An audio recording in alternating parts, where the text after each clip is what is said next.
Chapter 1. It is a truth universally acknowledged that a single man in possession of a good fortune must be in want of a wife. However little known the feelings or views of such a man may be on his first entering a neighborhood, this truth is so well fixed in the minds of the surrounding families that he is considered the rightful property of some one or other of their daughters. "My dear Mr. Bennet," said his lady to him one day, "have you heard that Netherfield Park is let at last?"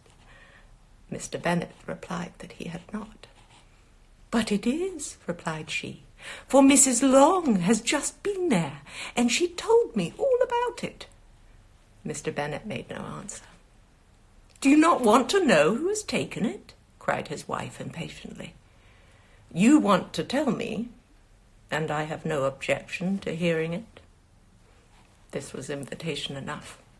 "Why, my dear, you must know. Mrs. Long says that Netherfield is taken by a young man of large fortune from the north of England, that he came down on Monday in a chaise and four to see the place, and was so much delighted with it that he agreed with Mr. Morris immediately, that he is to take possession before Michaelmas, and some of his servants are to be in the house by the end of next week." "What is his name?" "Bingley." "Is he married or single?" "Oh, single, my dear, to be sure. A single man of large fortune, 4,000 or 5,000 a year. What a fine thing for our girls." "How so? How can it affect them?" "My dear Mr. Bennet," replied his wife, "how can you be so tiresome? You must know that I am thinking of his marrying one of them." "Is that his design in settling here?" "Design? Nonsense! How can you talk so? But it is very likely that he may fall in love with one of them, and therefore you must visit him as soon as he comes." "I see no occasion for that.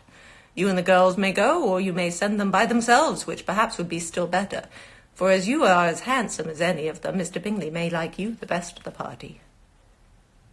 "My dear, you flatter me. I certainly have had my share of beauty, but I do not pretend to be anything extraordinary now. When a woman has 5 grown-up daughters, she ought to give over thinking of her own beauty." "In such cases, a woman has not often much beauty to think of." "But, my dear, you must go and see Mr. Bingley when he comes into the neighborhood." "It is more than I engage for, I assure you." "But consider your daughters.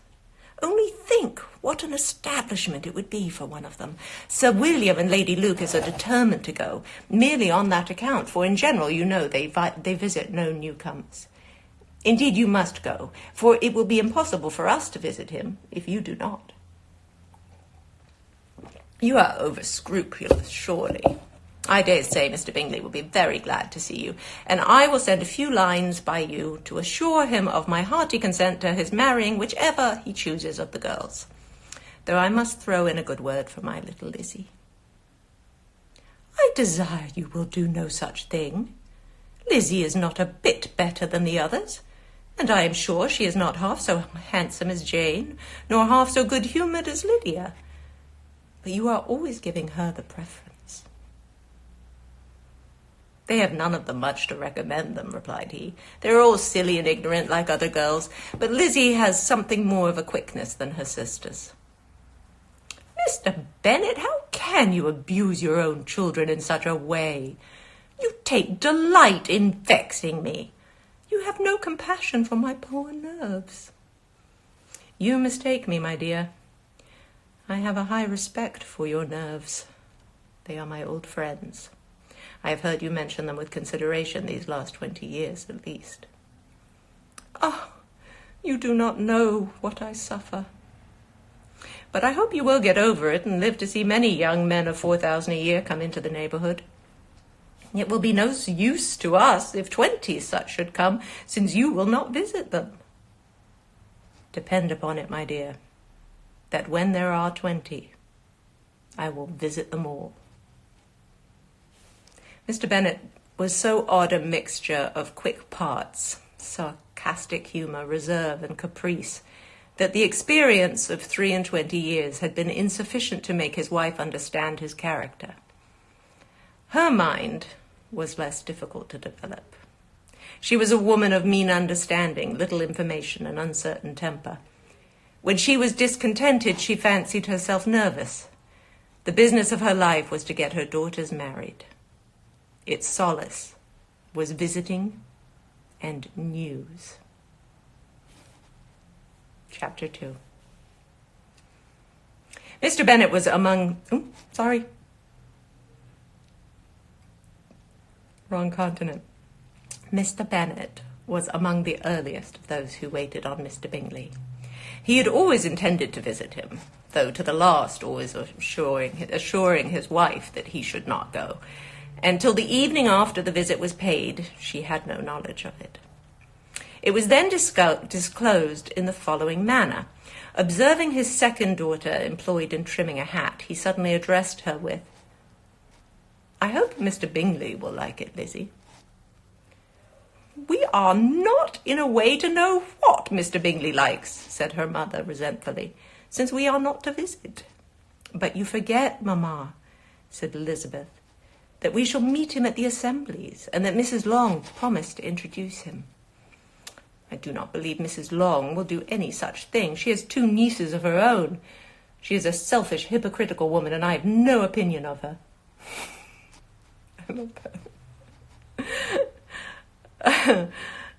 "No more have I," said Mr. Bennet, "and I am glad to find that you do not depend on her serving you." Mrs. Bennet deigned not to make any reply, but unable to contain herself, began scolding one of her daughters. "Don't keep coughing so, Kitty, for heaven's sake.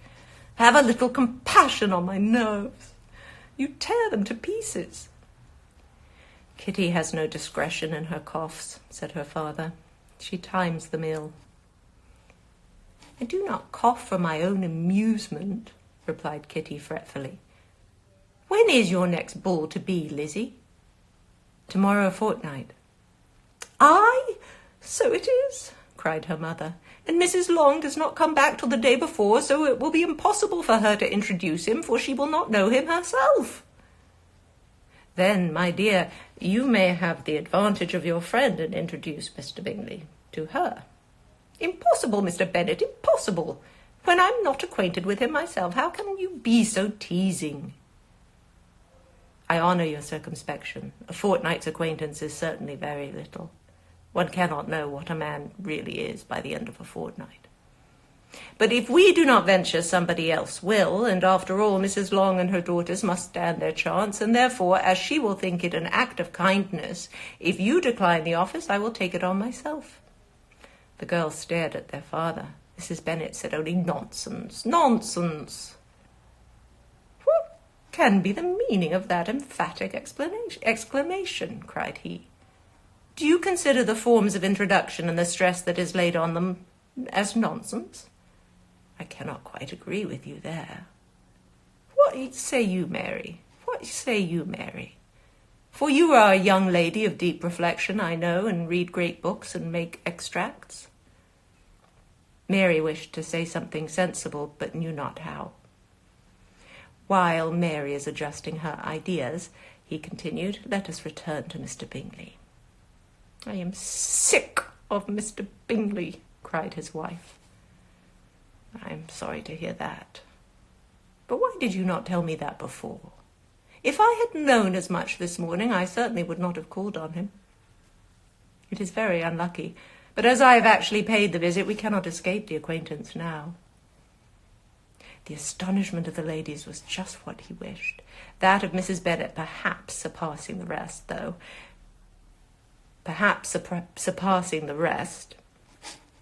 though when the first tumult of joy was over, she began to declare that it was what she had expected all the while.